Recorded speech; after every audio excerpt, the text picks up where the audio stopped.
Y esta manera de afrontar un juicio que es político.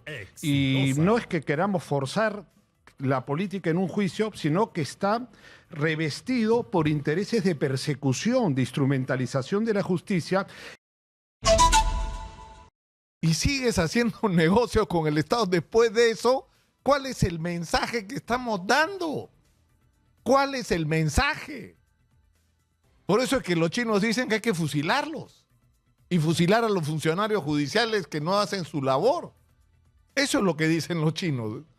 Es duro para nosotros, ¿no es cierto? Porque como que no va con nuestra cultura, ¿no?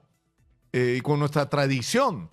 Pero sinceramente, por lo menos que vayan presos, para que se dé un mensaje claro que no solamente si un funcionario recibe coima merece ir a la cárcel sin beneficios, sino que un empresario que coimea también tiene que ir a la cárcel.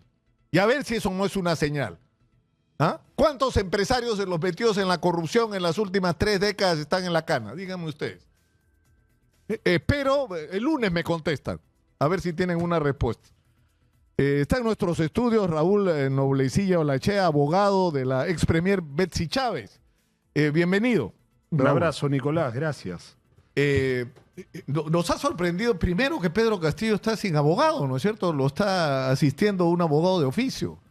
¿Por qué? Él dice que no reconoce este juicio, que no debería estar ahí. Bueno, Nicolás, no es distinto a lo que ha venido pasando desde hace mucho tiempo con la suerte del presidente Pedro Castillo y esta manera de afrontar un juicio que es político. Y no es que queramos forzar la política en un juicio, sino que está revestido por intereses de persecución, de instrumentalización de la justicia.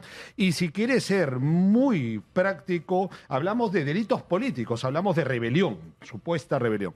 El presidente ha entendido que a lo largo de estos meses, a lo largo del tiempo que el pueblo le confió el voto popular y no lo dejaron hacer gobierno, él ha venido bajo una persecución. Y hoy estamos prácticamente en la confirmación de la muerte política que pretende en los sectores empresariales, los sectores reaccionarios de nuestro país con la figura del presidente Pedro Castillo. Y entonces, ¿él qué hace? Se revela políticamente y tiene todo el derecho de hacerlo. Y le dice al juez y le dice al tribunal de un país que ya no es democrático, que no puede estar sujeto a una decisión que va a ser arbitraria. Entonces, no se trata, digamos, de que la defensa de Betsy Chávez tenga que seguir un camino como la que hace el presidente, pero si tú me preguntas a título personal, político y también jurídico, creo que debo saludar lo que está haciendo el presidente. Ya, pero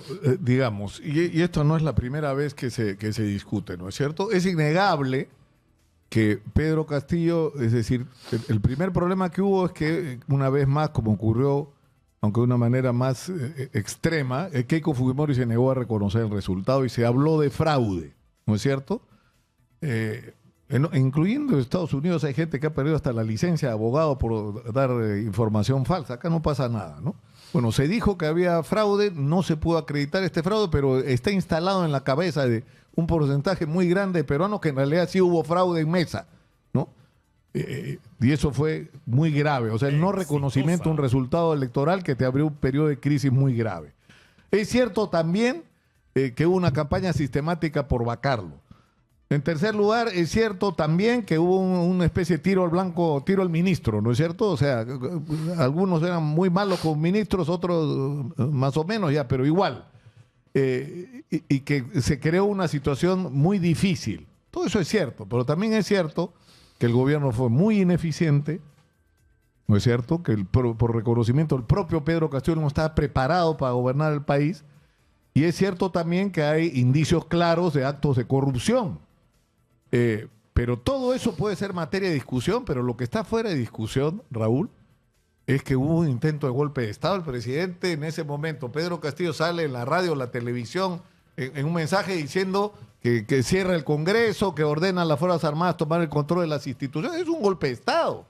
Y no ocurrió porque no lo obedecieron, pero la intención, y eso es salirse de la Constitución, salirse de la ley. Él se salió de la ley. Nicolás, comenzando. tú me hablas y con criterio de que fue un mal gobierno. Fue un gobierno que no avanzaba, que no lograba cuajar.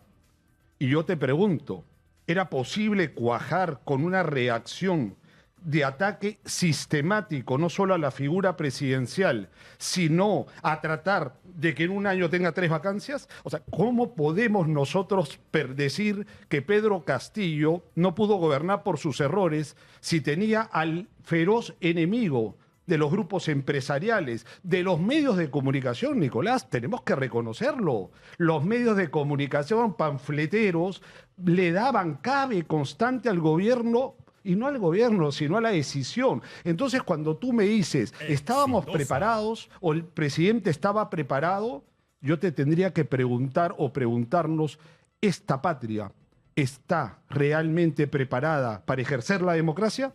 ¿Esta patria está realmente preparada para que el pueblo diga quiero a este presidente? No estamos preparados, porque tenemos una clase empresarial fascista que a la primera que el pueblo pueda tener su verdadero representante, te sueltan ¿a quiénes? A los panfletos, no quiero poner el título de este periódico, y te sueltan a la policía, al monopolio de la violencia. Raúl, todo eso puede ser parte del debate, es más, es parte del debate político nacional, pero es decir, yo creo que lo que debió ocurrir en el momento que por 45.000 votos Pedro Castillo gana la elección es reconocer que estábamos en un país dividido y que lo que necesitamos es un gobierno de encuentro y de unidad nacional. Y lamentablemente no estábamos maduros. Una segunda oportunidad fue cuando Pedro Castillo intentó hacer el golpe